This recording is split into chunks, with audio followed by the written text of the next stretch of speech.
Vote দিতে পারি নাই। ভোট হলো ইমানের একটা অঙ্গ, ওরা জোর করে নিছে। আমার এলাকায় এক ভোট হচ্ছে, এক মুরব্বী চিন্তা করছে কখন মরি কখন বাঁচি, জীবনের শেষ ভোট দিয়ে আসি। গেছে বলতেছে চাচা আপনার ভোট হয়েছে। কও কি বাপু?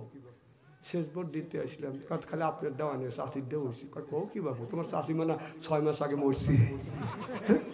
ভোট দিয়ে গেল তোমার চাষি 6 মাস আগে মারা গেছে। ভোট দিয়ে গেল, আমার সাথে দেখা করলো না। এই কয়ে নিয়ে চত্বর আছে, মাঠের মধ্যে পড়ে গড়াগড়ি শিক্ষুর। পুলিশ বাসি ভু দিছে, সরাসরি এই কি হয়েছে চাচা, কি আপনার গাড়ি দিচ্ছে? কম তখন বিচার করবো। বাবা বিচার করো, 6 মাস আগে বউ মরছে, ভোট দিয়ে গেল, আমার সাথে দেখা করলো না। পুলিশ আমার মুখে দিয়ে হইনি হুমার পায়। এই ঘটনা ঘটছে কিনা? কথা কয় না। জনগণ করছে কিনা? টাঙ্গাইল গেছি, ও বাবা, এক নেতা, আমার এলাকার এক নেতা ধরে আমাকে জরা ধরে শিক্ষুর, কা হুজুর দোয়া করেন, কোন দোয়া আসতেছে না। কম বাদ যাবেন না, কয় না হুজুর, দ্বিতীয় স্বাধীনের পরে বাড়ি ছেড়ছি। কম বাড়ি ছেড়ছেন কে? কয় কে অন্যায় কি করছে? তুমি এলাকা তো আরো লোক আমি ঠিক করছি, তারা পড়ালে না, তুমি বলেন না, কাকা হুজুর দোষ আছে। কি ভয়, কি ভয় যে যে অন্যায় করছি জনগণ ধরে বলেছে আমরা চুলো ফেলবে। কথা বল। হুজুর আমাকে হুজুর এই মহিলা ক্ষমতা রাখার জন্য তার সাথে দ্বন্দ্ব করি নাই, গ্রামের মানুষের সাথে দ্বন্দ্ব করছি, বোর সাথে দ্বন্দ্ব করছি, গ্রামের মানুষকে মারছি। আর এই মহিলা লয় করে চলে আমার বাড়িতে পার হলো, আমার কিছুই বলো না। এখন আমরা বন জঙ্গলে ঘুরি। কথা কয় না রে। তো এমন লোকের পিছনে ঘুরলে সেই তোমার থুইয়া কিভাবে দিল্লি যা মামুর বাড়িতে খালি কলা খাচ্ছে, আর তোমরা বন জঙ্গলে খালি বাঁচতেছ, আর ধরেই খালি তোমার জেলের মধ্যে ঢুকছে। তারপরে শাস্তালে যায় কয় মাছ ফে মাছ ফে, তোর মা আসুক। কথা কয় না। তোর মা যদি আসলেনি তোকে থুয়ে গেল নি। 800 বছরের ইতিহাস কলঙ্কিত করছে। 800 বছর আগে রোম আর পারস্যের বাদশা রাইতের বেলা বলা গেছে, 800 বছর পরে আমাদের দেশের নেত্রী বলেছে, নেতারা ডুব দিয়ে বসে আছে। দেশটা দেউলিয়া বানাইছে সাবেক প্রধানমন্ত্রী, দেশটা দেউলিয়া বানাইছে সাবেক প্রধানমন্ত্রী। সোনার দেশটা শোষণ করলো, লুইটা পুইটা খাইয়া রে প্রধানমন্ত্রী। কোথায় রইলেন কামরুল ইসলাম, কোথায় কাদের কাকা? কই গেল সে ওই মহিলার শ্যাতাং শ্যাতাং কথা?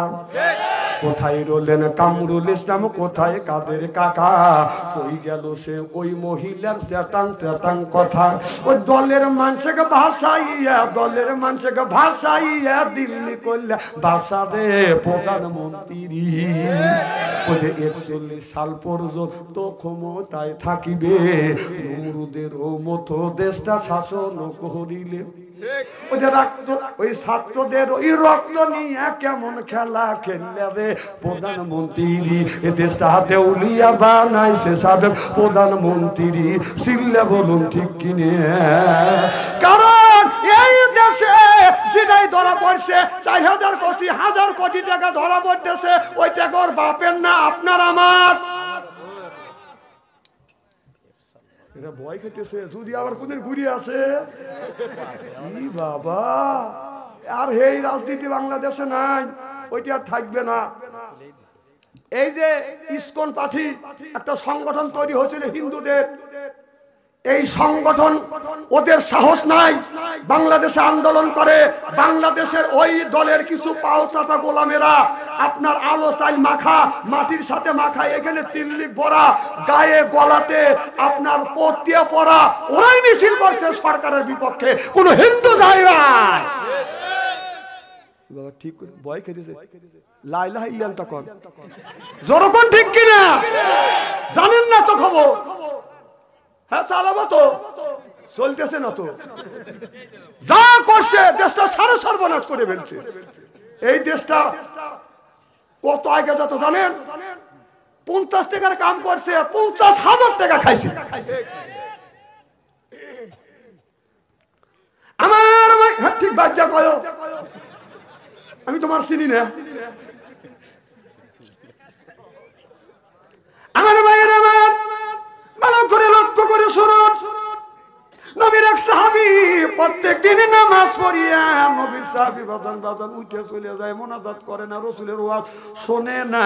নবীর এক সাহাবী লাফ দিয়ে দেখে দেখে বলে, ইয়া রাসূলুল্লাহ, ইয়া হাবিবাল্লাহ, আপনার একটা সাহাবী প্রত্যেকদিন আপনার সালাম শেষ, আপনার ওয়াজ নসিহত আমরা শুনি গো নবীজি। ওই সাহাবী ওয়াজ নসিহত শোনে না, দৌড়া বাড়ি যায়। কারণটা কি? নবী গো, আমি আপনাদের কাছে বিচার চাইলাম। এক পর্যায়ে মসজিদে যতগুলি সাহাবী ছিল বাদান বিচার চাইল। নামাজ শেষে ওই সাহাবী যখন আমার নবী ডানের থেকে যখন বামে সালাম ফিরছে, সাহাবী যখন বাদান দাঁড়িয়ে গেছে, বাড়ি চলে যাবে, আমার নবী বলে, সাহাবী রে তুমি দাঁড়িয়ে যাও, আমার সব সাহাবী তোমার নামে অবজেকশন দিছে, তুমি কেন প্রত্যেক দিন নামাজ শেষে আমার বয়ান শোনো না, মুনাজাত করো না, না করে তুমি বাড়ি যাও, কারণটা কি কি হয়েছে? সাহাবী বলে, ইয়া রাসূলুল্লাহ, ইয়া হাবিবাল্লাহ, এই মানুষের মধ্যে বলতে আমার লজ্জা লাগে, তারপরও আমার বলতে হয়। আমার সাহাবী বাইরে জানে না। হুজুর, আমার গায়ে যে একটা পোশাক দেখতেছেন, এই একটাই পোশাক, আমার বাড়িতে তেমন ভালো পোশাক নাই। আর যখন নামাজের সময় হয় এই পোশাকটা গায়ে দিয়ে আমি নামাজ পড়ি। হুজুর, বাড়িতে যাই, আমি আপনার বাড়িতে খনন করা আছে, কূপ কাটা আছে, ওই কূপের মধ্যে আমি নামি, এই পোশাকটা আমার বিবিরে দেই। আমার বিবি আপনার সময় মতে নামাজ পড়ে, চিল্লাইয়া কোন মারহাবা। আমার নবী এই কথা শুনলেন, সাহাবীরা আর কোনো কথা বলেন না। সাহাবীদের চোখ থেকে বাদান পানি টাচ টাচ করে বাদান জমিনে পড়তেছে। আমার নবী সাহাবীদের নিয়ে বাদান বাসায় চলে গেছে, যায় দেখে ওই সাহাবীর বাদান একটা ছেলে আছে, পিঠ মোড়া করে বেঁধে রাখছে। এবার হযরত ওমর উকি দিয়ে দেখে ছেলেটাকে বেঁধে রাখছে, ছেলেটা কাঁদতেছে। এবার দেখে বলে, ইয়া রাসূলুল্লাহ, ইয়া হাবিবাল্লাহ, আপনার এই সাহাবী তো ভালো কাজ করতেছে, একটা কাপড় নিয়ে নিজেও নামাজ পড়ে, বিবিকেও নামাজ পড়া, কিন্তু আর এক কাজ খারাপ করতেছে। কয় কি কাজ? এই যে শিশু বাচ্চা, এ তো অন্যায় করে নাই, এক এক কষ্ট করে রশি দিয়ে শক্ত করে বেঁধে রাখছে, হাতে দাগ পড়ে গেছে, ছেলেটা কাঁদতেছে। আমার নবী এই কথা শুনিয়া ওই বাচ্চাটার কাছে যে হাতের রশি খুলে দিল, হাতের রশি পা রশি খুলে দিয়ে চোখের পানি মুছে দিয়ে কপালে চুমো দিয়ে বলে, তোমার মা তোমার আব্বা এত নিষ্ঠুর, তোমাকে এইরকম করে আপনার কষ্ট দিয়েছে। সাহাবী রে, তোমার এই শিশু বাচ্চা তো কোনো অন্যায় করে নাই, যার আমলনামায় পাপ লেখা হয় নাই। ও সাহাবী, তোমার এই শিশু বাচ্চাটাকে কেন তুমি এইরকম করে আঘাত করলে, এইরকম করে বাঁধতে লাগলে, হাতে দাগ হয়ে গেছে। সাহাবী চোখের পানি ফেলে কান্দে, নবী গো, আমি গরিব মানুষ, এই যে একটা খেজুরের গাছ দেখতেছেন, এই গাছটা আমার ছিল, আমি 1% জায়গা বেচছি, এই জায়গা বেচার কারণে এই গাছটা এই ইহুদির বাগে পড়ে গেছে। হুজুর, ওই গাছের থেকে আপনার খেজুর পরে, এই খেজুরটা আমার ছেলে খায়, এই ছেলেটা যদি পরা খেজুর খায়, ইহুদি গালি দেয়, তোমার ছেলেকে বাইরে রাখতে পারো না, তোমার ছেলেকে ঠেকা রাখতে পারো না, আমার গাছের খেজুর কেন খায়? হুজুর, জায়গা ছিল আমার, গাছটাও ছিল আমার, তারপরে এই গাছের ফল যখন পড়ছে পাইরাও খায় না, পরা ফল খায়, ইহুদি সহ্য করতে পারে না, ছেলেকে নিষেধ করি, ছেলে শোনে না, দৈনিক যা ছেলেটা ওই খেজুর খায়। আমার নবী বললে, বাবুরে, কেন তুমি ওই খেজুর খাইতে যাও? তোমার আব্বা তোমাকে নিষেধ করে, মা নিষেধ করে, তারপরও নিষেধ শোনো না।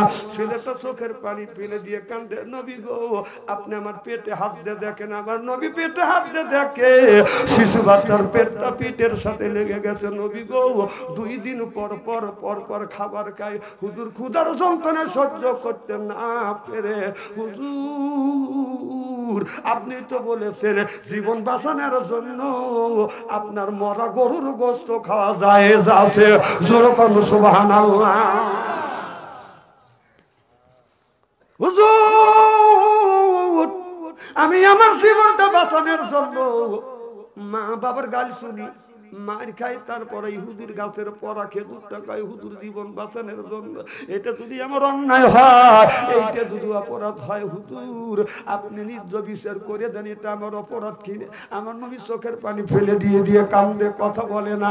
এমন সময় ইহুদিকে ডেকে আনলেন। ইহুদিকে আমার নবী বললেন, ইহুদি রে, এই গাছটা তো আমার সাহাবীর ছিলে, এই জায়গাটা বিক্রি করছে, তোমার ভাগে পড়ে গেছে, এই গাছটা আমার কাছে বিক্রি করে দাও, আমার কাছে বিক্রি বিক্রি করো, আমার সাহাবীর কাছে বিক্রি করো। ইহুদি বলে না না, গাছটা আমি বিক্রি করব না। এর মানে ও বেজাল বাদা ব্যবসা অনেক আছে। বাবা মারা গেছে, চাচার কাছে বাদাল লালিত পালিত হচ্ছে। ওই চাচা বাতিজাকে পাম দিয়া দিয়ে বা যত জমি ছিল ওই বাতিজার কাছ থেকে চাচা রেজিস্ট্রি করে নিছে। কথা বুঝতেছেন না? অনেক হাজি আছে ছেলে আপনার ওই আপনার চাকরি করে, আপনার বছর গেলে বাদান আপনার 1.5 বিঘা করে জমি কেনে, রাস্তায় যা গল্প করে 2 বার আমি হজ করছি। জিজ্ঞেস করলাম বাদান আপনি হজ করছেন, টাকা দেয় কে? কয় আমার বেটা টাকা দেয়। তোমার বেটা যদি টাকা দেয়, সরকারে চাকরি করে, কয় লক্ষ টাকা বেতন পায়, কয় 40,000 টাকা বেতন পায়, কোন বছরে কয় হাজার করে টাকা দেয়, হুজুর 20 লাখও দেয়, 30 লাখও দেয়। এবছর 8 লাখ দিয়ে আমি 10 লাখ দিয়ে 2 জন জামাই বউ 2 জন হজ করে আইছি। আমি বললাম কুত্তা, তোর ছেলে 40,000 টাকা চাকরি করে, 10 লক্ষ টাকা দিয়ে হজ করাইছে, এরপরে 2 বিঘা জমি কিনছি, তোকে হাজি বলে কে? তুই কুত্তর চাইতে খারাপ। তুই হিসাব করিস না, এই ছেলে টাকা কোত্থেকে জোগাড় করলো, কোত্থেকে আনলো? ওই টাকা দিয়ে হজ করে খাবার খাইয়া চাষতলে যায় হ্যাঁ করে লিটকেও। অনেক মানুষ আছে ছেলে চাকরি করে বিদেশ চলে গেছে, নামাজও বাদন পড়ে না, টর্চ লাইট নিয়ে বাদন চাষতলে যাইয়ে ওই যে স্টলে বসে রাত 11টার মনে তার উপরে পাও তুলিয়ে চা খায় আর গল্প করে। কথা বুঝতেছেন না? যখন যায় স্টলে কথা বলে বাদান গায়ের বলে ওই যে টাকা আছে, এরপরে বাদান যদি পায় গল্প কেউ করে না বাদান অল্প, তারপরে বাদান খায় পান, মনের মধ্যে আসে গুনগুননি গান, একটু খায় হাকিমপুরি জর্দা, শরীর তার গামে যায় বুঝায় আমি বড় মর্দা। না এখন তো ঠিক কবি, তখন তো কবির পারো না। ওই যে হাজি, ওই যে লোকটা বসে, আমাদের দেশে কিছু হাজি আছে আসরের নামাজ পড়ে চাষতলে যা বসে, যেই চাষতলে আপনার সিডি টিভি চলে, যা চা খায় ছবি দেখে, নাইকেটা কি দালে ও গেছে চা খাবেন না ছবি দেখবে না। না তুমি যদি চা খাইতে যাও, এক কাপ চা খাইতে কয় মিনিট লাগবে? 5 মিনিট চা খা তুমি চলে আসছো। উনি ওই যে বসা বসে, বসার পরে 1 বছর 3 কাপ চা খায়, সাপুরা সাবিব খানের ছবি দেখে। কত কয় না, কত আছে না নাই?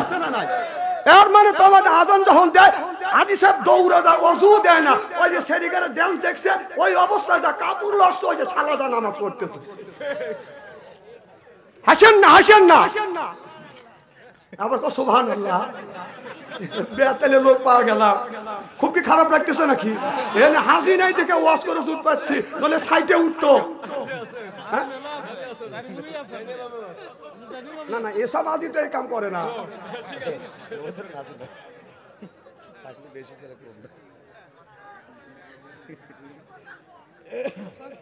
খুব খারাপ লাগতেছে নাকি? একটা তাকবীর দেন তো দেখি।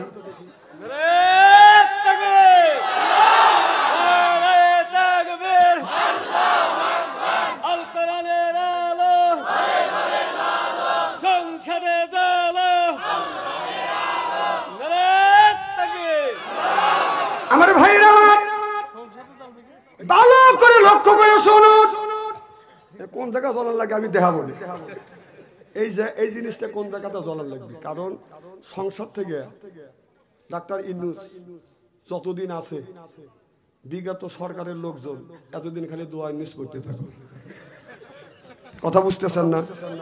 কারণ নির্বাচিত সরকার আসলে যদি ইটের ডেল দিয়ে থাকো, পাথরের ডেল খাওয়া লাগবে।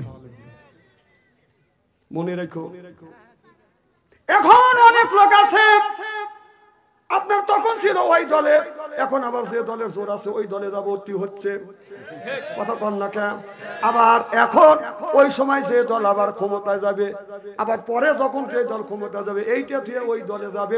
ওই সম্পর্কে আল্লাহ বলছে মুযাবযাবিনা বাইনা যালিকা লা ইলাহা উলাই ওয়া লা ইলাহা উলা। ওরা হলো দুই দলের লোক, যখন যে দল ক্ষমতা যায় সেই দলে বাদান গড়াগড়ি করে। এরা হলো গোল আলু মার্কা মানুষ। বাদান গোল আলু মার্কা মানুষ আছে। গোল আলু বাদান আপনার মাছের মধ্যে দিয়ে খাওয়া যায়, কাইটে পাঙাশের মধ্যে দেওয়া যায়, গরুর গোস্তের মধ্যে দেওয়া যায়, খাসির গোস্তের মধ্যে দেওয়া যায়, ব্রয়লারের মধ্যে দেওয়া যায়, ভর্তা করে খাওয়া যায়, গড়া দিলে গড় গড় করে গড়ে। তাহলে এই আয়াত 1450 বছর আগে আল্লাহ নাযিল করছে। এইটা যদি বলি বাদশাহ অন্তরে রাজনীতি করতেছে। আরে কত সবনে দেখলাম, কুল্লাবারও সবন নাই, একটাও তো নাই কে ভাই।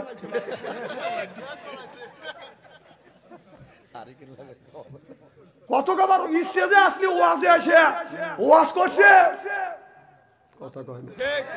হ্যাঁ হ্যাঁ ওয়াজ করছে বসো বছরে। হ্যাঁ আর বাজে হুজুর হ্যাঁ চেয়ারম্যান কোন এখন তোর ওকো আমার খাড়া করে রেখে বসে থাকছি, ও সামনে যায় আপনার গজল গাছে ওয়াজ করছে, প্যান দিয়ে গন্ধ। আরো কয় কোন কোন মানে আমরা যে আলেম আমাদের গুরুত্বই নাই কে, কথা কোন। আর আজকে আসে বক্তৃতা দিয়ে দেখ তোকার কি করে স্যান্ডেল দিয়ে বেরিয়ে দিই, কথা কর না না না, কথা কি অবাস্তব বলতেছি। যার কোরআন হাদিসের জ্ঞান নাই তুই স্টেজে এসে কি বলবি? এই যে টুকু মন্ত্রী ছিল ছাতিয়া বেড়া, স্টেজে গেলে আমাদের বসার 1.5 ঘন্টা বসে রেখে ওয়াজ করছে। কি রকম থাকে চিনতে পারেন। আর ওর সামসারা হ্যাঁ ঠিক ঠিক স্যার, তোর সার কোনে আর তোরা কোনে। আবার ওই লোক নৌকো বেচুর আগে গেছে ওয়াজের মাহফিলে তো 1.5 ঘন্টা 2 ঘন্টা মোল্লা করে বসা রেখেছে, আমার কাছে 1.5 ঘন্টা বসা। আবার 4টার মাহফিলে তো অভিনয় করে গান গায়। আবার লাঠি বাড়ি খেতে গেলে তারাও শান্তি পায় না, ওরতে হবে ওকে লাঠি বাড়ি খেলা জানে, ওদের পেশা বেশি করে মানে ক্ষমতা ছিল। এখন তুই কোনে এই জিনিস ক্ষমতা এত দেখান লাগে না। আমার ভাইরা আমার ভালো করে লক্ষ্য করে শুনে নি, তার ছেলে তার আমার নবী বললেন গাছটা বিক্রি করে দাও, কারণ আমি গাছ বিক্রি করবো না, কথা বুঝতেছেন না। আমার নবী বললেন সাহাবীরা তোমরা যদি এই গাছটাকে কেউ কিনে দিতে পারবে। হযরত জারজা রাদিয়াল্লাহু তাআলা আনহা বললেন ইয়া রাসূলুল্লাহ ইয়া হাবিবাল্লাহ আমি করব। এবার নবী যখন চলে গেলেন হযরত জারজা রাদিয়াল্লাহু তাআলা আনহু এবার ইহুদির কাছে যা বলতেছে ভাই ইহুদি তোমার একটা গাছ যদি ছাইড়া দাও বিক্রি করো, এক গাছের বিনিময়ে আমি 600টা গাছ দিব, এই গাছটা তোমার ছাইড়া দিতে হবে, কারণ এই শিশু বাচ্চাটা বাদান ক্ষুধার যন্ত্রণায় সহ্য করতে না পারে খাবারটা খাচ্ছে। আমার ভাইরা হযরত জারজা রাদিয়াল্লাহু তাআলা আনহু যখন এই কথা বললেন ইহুদি বাদান রাজি হয়ে গেলেন, বলে আমি এই 600টা খেজুর গাছ দেব, বাগানটা আছে বাগানটা ধরিয়ে দেবো, বাড়ি তোলো মাঝখানে হলো ঘর, বাড়ি আছে বাদান চতুর্দিকে বাদান, আপনার খেজুরের বাগান 600টা। বলে যদি তোমার এই বাড়ি সহ বাগানটা যদি আমার নামে রেজিস্ট্রি করে দেয় একটা গাছ আমি দিয়ে দিব। হযরত জারজা রাদিয়াল্লাহু তাআলা আনহু বললে আমি তাই দিয়ে দেব, গাছটা তুমি ছেড়ে দিয়ে লিখিত হয়ে গেল। হযরত জারজা রাদিয়াল্লাহু তাআলা আনহু বাড়িতে যা বলে বিবি রে দেরি করিস না, তাড়াতাড়ি পরনে যা আছে এইটা নিয়ে বের হ, ঘরে যা আছে টাকা নগদ যা আছে এইটা নিয়ে, সোনা যা আছে এইটা নিয়ে আসো, আর যা আছে এইগুলি ছাইড়া দিয়ে চলে যেতে হবে। এবার বিবি তাড়াহুড়ো করে বাঁধেন আপনার পোটলা বাঁধলেন, স্বামীর কাছে জিজ্ঞাসা করলেন না স্বামী রে এত বড় বাড়ি এত বড় বাগান রাখি কই যাব, একটা কথাও জিজ্ঞাসা করলেন না, কারণ স্বামী বলেছে গাছটা ইউজিক আমি দিয়ে দিয়েছি, একটা গাছের বিনিময়ে গাছটা আমি কিনেছি। বিবি চিন্তা করছেন ঈশ্বর আমার স্বামী ভালো একটা কাম করছে, চিল্লে কন্মার হাওয়া। হযরত জারজা রাদিয়াল্লাহু তাআলা আনহু বাদান ওই শিশু বাচ্চাকে যা বলল বাবা রে আজকে আর ভয় না, এই গাছটা আমি তোমাকে কিনে দিছি, এই গাছটা কিনে দিছি। জারজার বিবি বললে কেন এই কাজ করলে? এই শিশু বাচ্চা কাঁদতেছিল।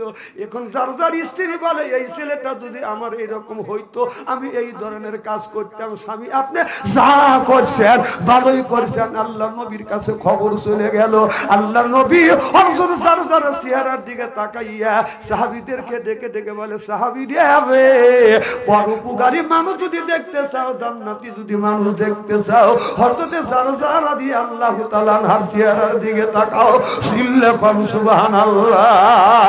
এই ধরনের কাজ নবীর সাহাবীরা বাতন করেছে। আর আমরা ওই যে বাতিজা বাদান এতিম মানুষ, বাবা সত্য তুই মারা গেছে, ও বাদান চলতে পারে না, চাচা কয় বাতিজা জায়গা বেচ, যদি বাইসপের চাষ জায়গা 2% বেচছে, 5টা গাছ বাঁধিছে, চাচা কয় একটা গাছ দেবো না, সব আমার। হেই চাচা আবার বেহেশতে দেবে লেগে বসে থাকে, তুই যাচ যাচ। নবী কি বলছে, ওই এতিম দেখিলে তোমরা মিষ্টি কথা কইও, ওই এতিম দেখিলে তোমরা মিষ্টি কথা কইও, কাছে যাইয়া মাথায় হাত বুলাইয়া দিও। আমার নবী এতিম ছিলেন, মাটিতে পিতা হারাইলে, ববেতেই আমার নবী এতিম হইলেন, ছিলেন এখন ঠিক কিনে। আমার ভাইরা, আমার মুসলমান ভাইরা, আল্লাহর হাবিবের উম্মতেরা ভালো করে লক্ষ্য করে শুনুন। অবাদান মানুষকে কষ্ট দেওয়া যাবে না, অন্যায় করা যাবে না, মানুষের হক অবাদান মাইরে খাওয়া যাবে না। এরপরে 5 ওয়াক্ত নামাজ পড়া লাগবে, রোজা রাখা লাগবে, আল্লাহর হুকুম কিনে মেনে চলা লাগবে। আল্লাহ বলে, ইন্নাল্লাযিনা আমানু, ইন্না মানে নিশ্চয়ই, আল্লাযিনা যারা ঈমান আনবে ওই আল্লাহর উপরে, ওয়া আমিলুস সালিহাত, আর যারা নেক কাজ করবে, 1 নাম্বার ঈমান, আর 2 নাম্বার যারা নেক কাজ করবে, আল্লাহ বললেন কান্নাত লাহুম জান্নাতুল ফিরদাউস নুজুলা। সিল্লায়াকান আল্লাহু আকবার। 1 নাম্বার ঈমান, আর 2 নাম্বার যারা নেক কাজ করবে, এই মানুষটা যখন জান্নাতে যাবে, 70,000 হুর আসবে, রিসিপশন করে জান্নাতে নিয়ে যাবে। সুবহানাল্লাহ। কয় হাজার? আর জান্নাতি গান গাইবে আর বলবে, নাহুনুন খালিদাতু ফালানা জাদু ওয়া নাহুনুন নাইমাতু ফালানা বাসু, নাহুনুন রাজিয়াতু ফালানা নাফাতু তুবালে মান কানা লানা ওয়া কুননা লাহু। আল্লাহু আকবার। এই গান কোন নারী যদি মুখস্থ করতে পারে, অনেকের স্বামী আছে, অনেকের মহিলার স্বামী আছে, বোর কাছে স্বামী যা বলে, তোদের সংসার চললো না, আর একটা বিয়ে করা লাগবে, আছে না?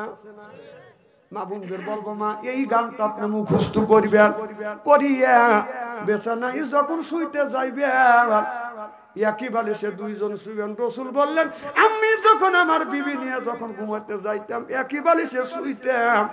সুবহানাল্লাহ। মুখামুখি হইয়া, যেরকম কি হইয়া মুখামুখি হইয়া শুইতাম। আর আমরা যে বিবির সাথে মুখামুখি হইয়া সব খাওয়া যাইবা দেন বিড়ি, কথা বুঝতেছেন না? বউ যখন স্বামী বিবির মুখের কাছে মুখলায়, বউ খালি মুখ ঘুরায়। স্বামী কয়, আমি তুমি মুখ, তোমার মুখের কাছে মুখলেই তুমি মুখ ঘুরাও, কারণ কি? বউ কয় শরমও করে, লজ্জাও করে। এই মাত্র টাটকা বিড়ি খায় আমার মুখের সাথে মুখ লাগাইছো, তো পাশার সাইডে মুখের গন্ধ বেশি। নামাজ নাই, রোজা নাই, ভিতরে মধ্যে যে পাখি আছে, পাখির কথা কয়, খাঁচার ভিতর আছে পাখি, ঢুকলো কি ভাবে? এই খাঁচার ভিতর আছেন পাখি, ঢুকলো কি ভাবে? মসজিদ না বদিলে ববে, খবর কি পাবে?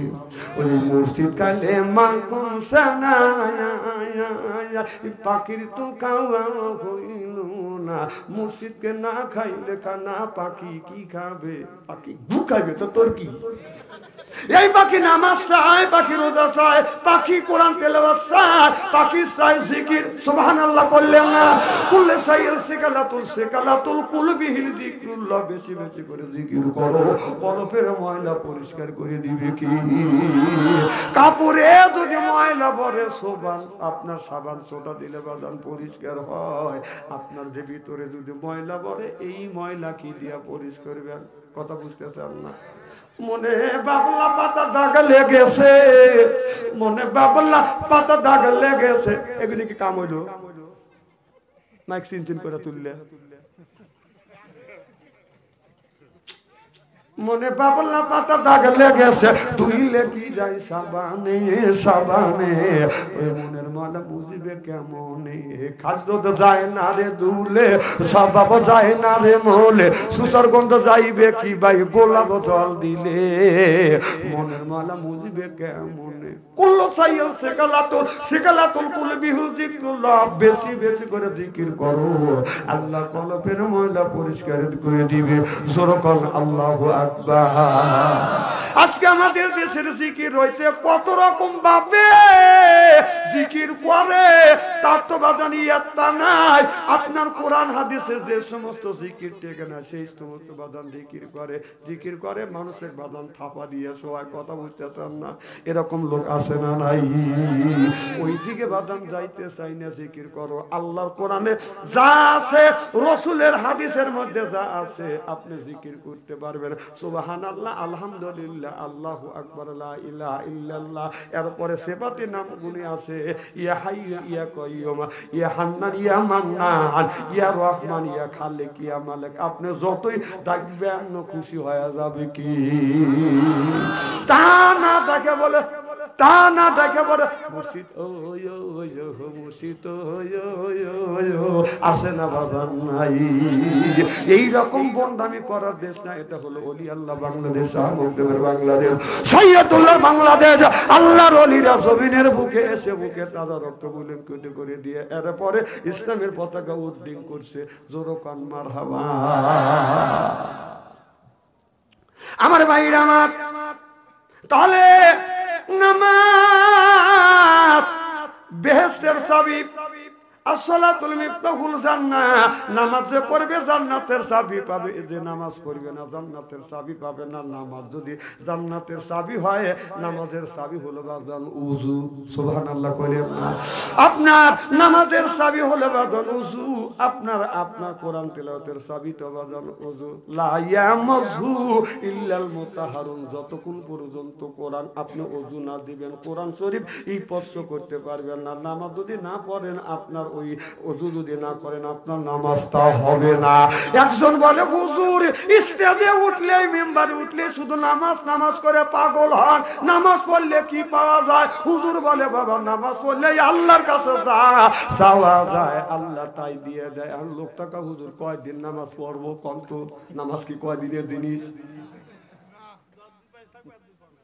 তবে আলেমরা জানে একটা মানুষ 40 দিনে কামতুল্লাহর সাথে যদি নামাজ পড়ে লোকটা আল্লাহ আল্লাহ হয়ে যা। হুজুর বললো বাবা তুমি 40 দিন নামাজ পড়ো হুজুর 45 দিন পড়বো কাপড় 45 দিন নামাজ পড়ছে আল্লাহর কাছে যা চাইছে তা পায় নাই।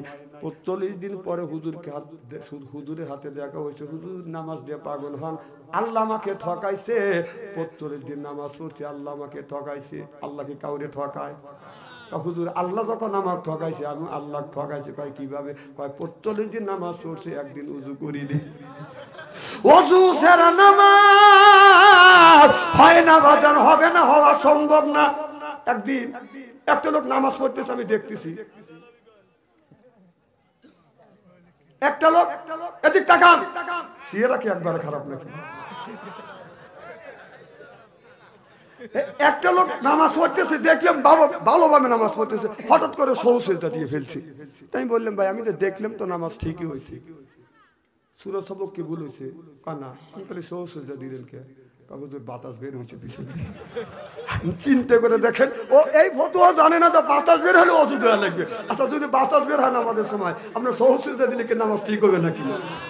এজন্য আলেমের দরকার এদিন আলেম ওলামার কাছে যাওয়া দরকার। এখন আপনি খাইতে বসছেন কথা বুঝতেছেন না আপনি খাইতে বসছেন আপনি এ সময় নামাজের রক্ত হয়ে গেছে রাসূল কি বলছে যে আগে তুমি মনের মতো করে খাও খায়া তারপরে তুমি নামাজে দাও।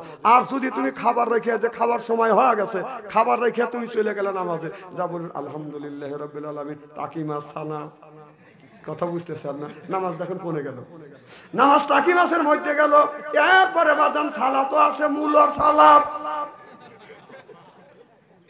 এই জন্য রাসূল বলছে খাওয়ান দিয়ে খাবার দিয়ে তোমার নামাজটাকে জগা খিচুড়ি করে না। কারণ আগে ছোট্টবেলায় দেখছি আবাদান, এখন দেখুন আপনার মসজিদে যখন মুয়াজ্জিন আযান দেয় হাইয়া আলাস সালাহ হাইয়া আলাল ফালাহ, বাদান কল্যাণের দিকে আসো, নামাজের দিকে আসো। মসজিদে যায় মানুষ নিরাপদ ভাবে বাদান নামাজ পড়ে। নামাজ পড়তে পড়তে কারুর যদি মোবাইলে রিংটোন যদি বাজে ওঠে, সালাম ফিরে সময় পায় না, এ কার মোবাইল বাজলো রে, কি নামাজি,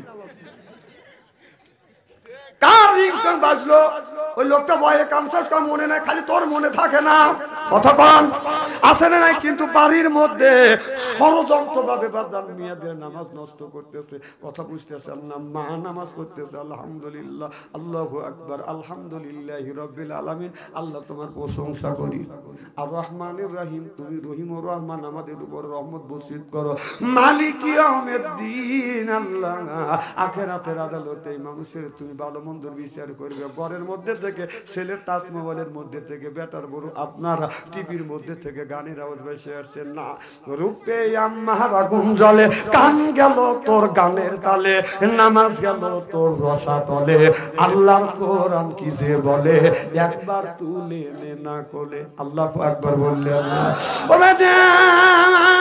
মা বোনদের নামাজটা খুব সূক্ষ্মভাবে বাঁধান ষড়যন্ত্র হচ্ছে, ষড়যন্ত্র করিয়া মা বোনদের নামাজটা বাঁধান নষ্ট করতেছে।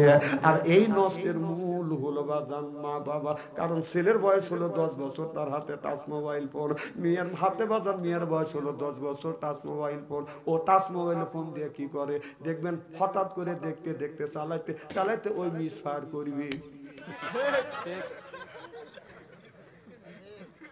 কথা কি খারাপ বলতেছি নাকি?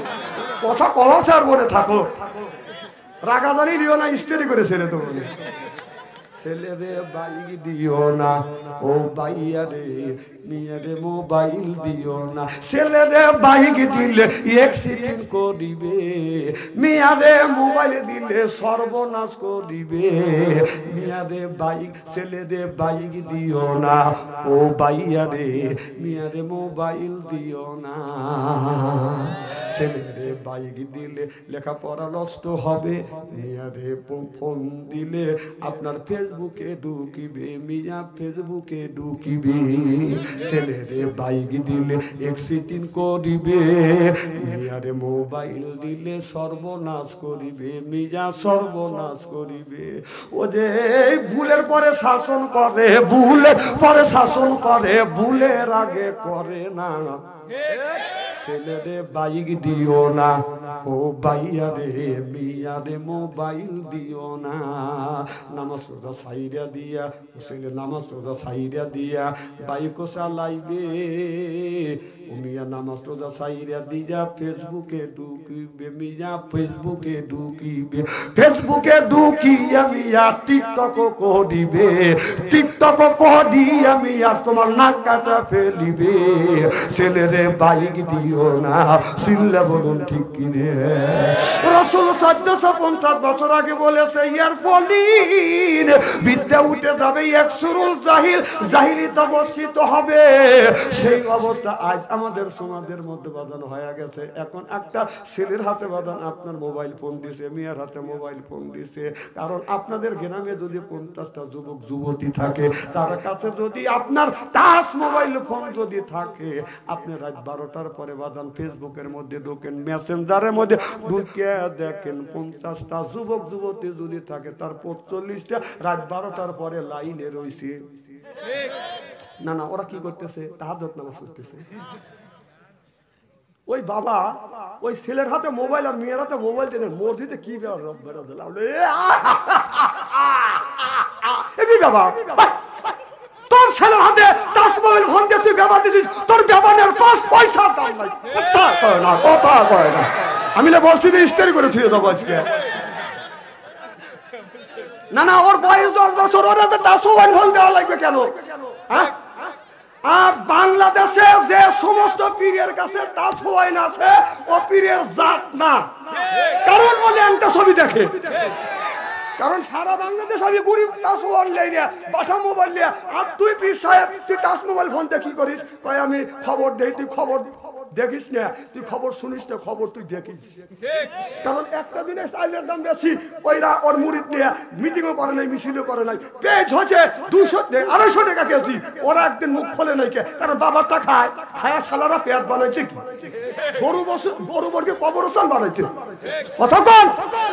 তারপরে মরিচের দাম 1000 টাকা কেজি, একটা দিনে তো তোমরা প্রতিবাদ করা দেখলাম না, মিছিল করা দেখলাম না, তুই খবর শুনিস না, তুই খবর দেখিস, মেয়েদের ল্যাংটা ছবি দেখিস, কথা করে যে পীরের কাছে 10 মোবাইল আছে, ওদের ল্যাংটা ছবি দেখানি আমার বিশ্বাস হয় না।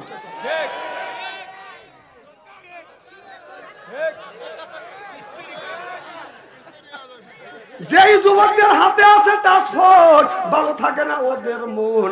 এরপরে বাজান জান নাই অর্থ, বাজান প্রেম হয়ে গেছে, বাজান ব্যর্থ, প্রেম করে খাইছে ছাকা, যুবক হয়ে গেছে বাজান বাঁকা, মন হয়েছে ফাঁকা, রাগ করে যায় ঢাকা। তোকে আমি চিনি না।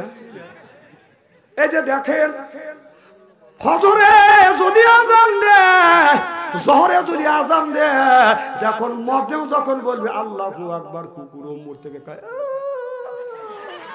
কুকুর কি বুঝায়? কুকুর বোঝা মসজিদে যা, বোঝেন না? ঠিক যুবকেরা রাস্তা দিয়ে যখন যায়, মেয়েরা যদি যায়, মেয়েদের কাছে যায়, মানে কুত্তা যেমন খেউ কেউ করে, কিছু কিছু যুবকেরা ওই রকম মেয়েদের পিছনে খেউ কেউ করে, কথা। একদিন সাদাপুর কলেজ থেকে যাচ্ছি, ওরা যে একটা মেয়ে আগে আগে, একটা যুবক পিছ পিছ, ওই যুবকের অবস্থা ভালো বুঝলাম না, খালি পিছ পিছ যাওয়ার মনে আস্তে আস্তে কাজ, মোবাইল নাম্বার আমি চিন্তা করি না, লক্ষণ তো ভালো না, আমি দেখার বড় না দেখার বান ধরলাম। ওরা ভাবছে যে হুজুররা পরের বাড়ি খায়, লম্বা যুবক গায়ে দেয়, খায়া তো দেখে নেই কোনো। ওই মেয়েকে দেখে লয় করে গান করতে, গাছে সুন্দর ফুল ফুইতে আছে, কিছু না জানি কত সুন্দর ভিতরে। আমি চিন্তা করে ওনা বদমাইশ, ও সুরের সাথে সুর মিশিয়ে বলে, পরের গাছে ফুল দেখিলে লাভ হবে না ছেলে রে, লোকে দেখলে ধোলাই মারিবে তোমারে আচ্ছা করে, যেমন কুকুর তেমন। হযরত আবু হুরায়রা রাদিয়াল্লাহু তাআলা হইতে হাদিসে বর্ণিত, কলা রাসূলুল্লাহ সাল্লাল্লাহু আলাইহি ওয়াসাল্লাম বলেছে, ফিল বাসাই ওয়া যাররা ইউহি আল বাসরিয়াতুল জান্নাহ, রাওয়াহুল বুখারী। সুবহানাল্লাহ বললেন যায় কেডা?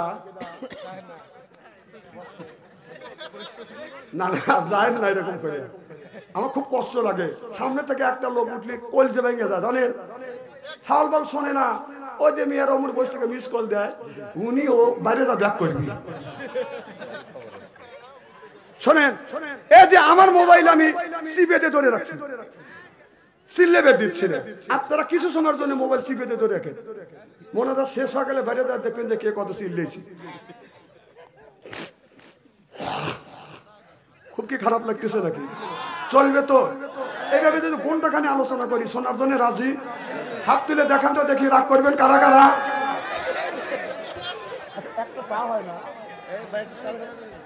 আপনাদের মন মানসিকতা এত ভালো, রাত গভীর, মনে হয় আমি সবে মাত্র মাহফিলে আসছি, আপনারা এসে বসছেন, শুরু হয়ে গেছে আল্লাহর কোরআনের কথা, রাসূলের হাদিসের কথা। আল্লাহর কাছে দোয়া করি অন্তর থেকে, আল্লাহ যেন জান্নাতে যাওয়ার নেক আমল শিখিয়ে দেয়। জোরে কোন আমিন, আরো জোরে কোন আমিন। আমার ভাইরা, আমার ভালো করে লক্ষ্য করে শুনুন, আমলে নিয়তে বাদান শুনতে হবে বাদান, ভালো করে লক্ষ্য করে শুনুন। আল্লাহ বলে, ইয়া আইয়ুহাল্লাযিনা আমানু, ও ঈমানের বিশ্বাসীরা, কু আনফুসিকুম ওয়া আহলিকুম নারা, নিজে বাঁচো, তোমার আহল পরিবারকে বাঁচাও। আজকে নিজেও বাঁচলাম না, আহল পরিবারকে বাঁচাতে পারলাম না। আমার ছেলের বয়স হলো বাদান 10 বছর, তার হাতে টাচ মোবাইল। মেয়ের বয়স হলো 10 বছর, তার হাতে টাচ মোবাইল দিয়েছে। আপনি যে আল্লাহ আল্লাহ করতেছেন, ভালো কথা। আপনার এই ছেলে, এই মিয়া, চেহারা একবারে খারাপ নাকি? আলেম যতই কালো হোক না কেন, তার চেহারার দিকে চা থাকলে সগিরে গুলো কে মাফ করে দেন। একজন 4 কাপ নিতেছে, উনি ওই বেলা টাকা রয়েছে, যে কানা বক্তা আনেন নাই, যে যা আসছে তাই করবেন, বাচ্চা চোখে দেখবে না।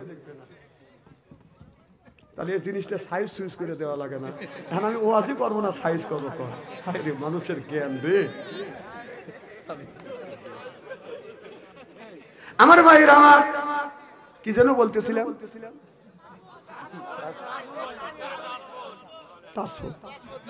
এই যে বাবা আপনি যে মোবাইল ফোন কিনে দিয়েছেন, অনেক এই ওয়াজটা করতেছি, কালকে আসলাম বাতন বুড়ুম মামারি আমাকে বলো হুজুর টাচ মোবাইল না দিলে ছেলে কান্দে।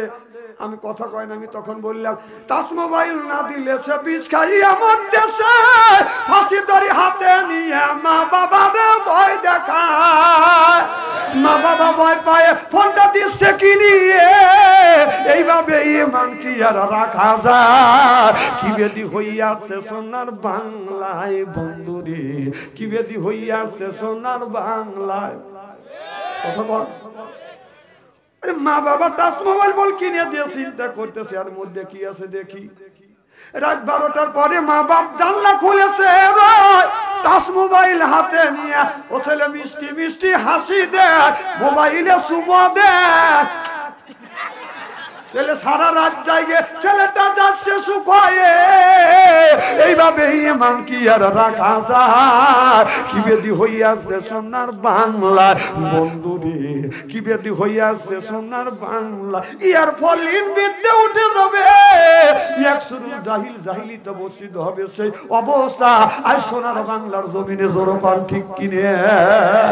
একদিন রাস্তা দিয়ে হারিয়ে যাচ্ছি, আমি পিস একটা ছেলে মোবাইলে কথা বলতেছে, কত চিন্তা করলাম ওই মেয়ের হাতে কথা বলতে বলতে একটা কিস দেও, তার মেয়েটা একটা কিস দিছে।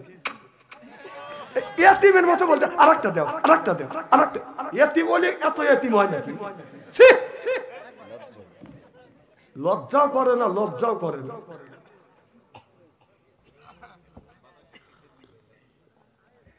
আমার ভাইয়ের আমার,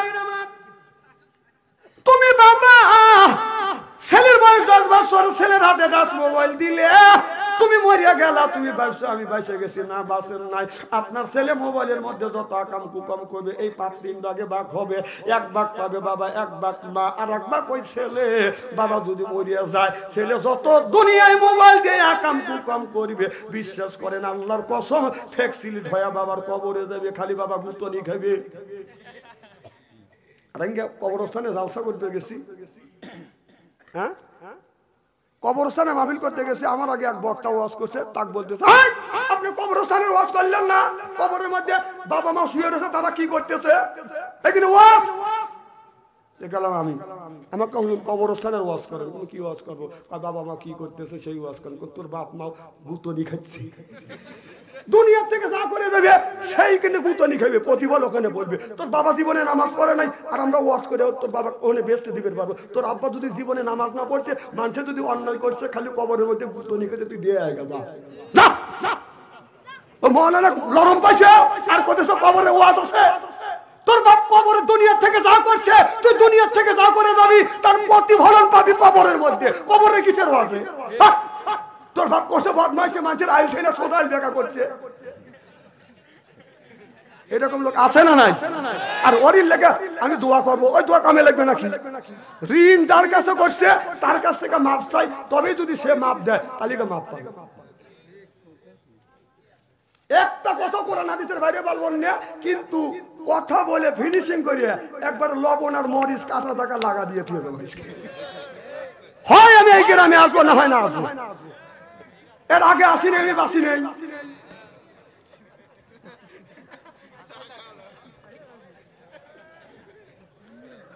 খুব খারাপ লাগতেছে নাকি? নারায়ণ তাকবীর। আমার ভাইরা, আমার মুসলমান ভাইরা, আল্লাহর হাবিবের প্রিয় উম্মতেরা ভালো করে লক্ষ্য করে শুনুন, আমলে নিয়ে তখন শুনতে হবে। তাহলে আল্লাহ মানুষকে দুনিয়ায় পাঠাইছে ওয়ালা ইবাদিল্লাহি সলিহিন, আল্লাহর ইবাদত আর আল্লাহর দাসত্ব, আল্লাহর বندگی করবার জন্য। ও বাজান, আল্লাহর দাসত্ব করা লাগবে এই দুনিয়া, কিন্তু স্বল্প দিনের দুনিয়ায় বাদান আসছি। আপনার এই দুনিয়াটা হলো বাদান ক্ষণস্থায়ী, চিরস্থায়ী বাদান আসি নাই। এটা হলো ও বাদান, এই দুনিয়াটা বাদান ধোঁকা। জোরকন কি? অমান হায়াতে দুনিয়া ইল্লা মাতাওয়াল গুরুর।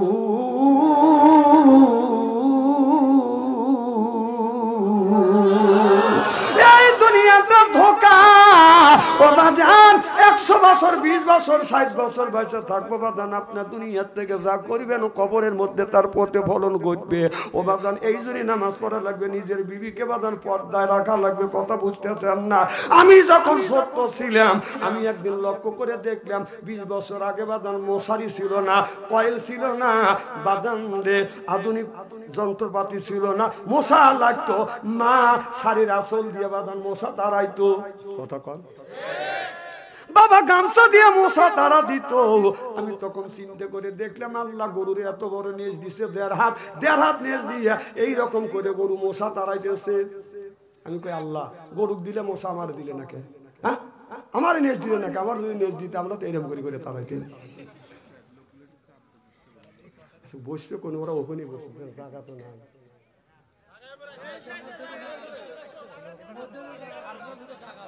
আচ্ছা এদিকে সাথে বসেন, লা ইলাহা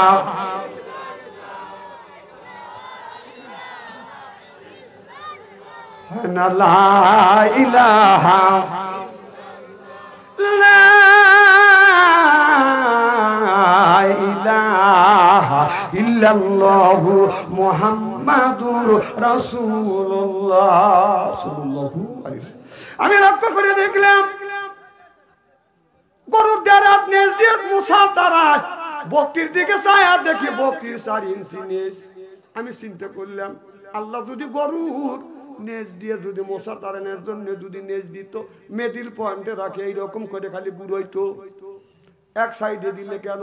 আবার চিন্তা করলাম আল্লাহ আমাকে ব্রেন দিছে, ভাষা দিছে, আল্লাহ মাহুল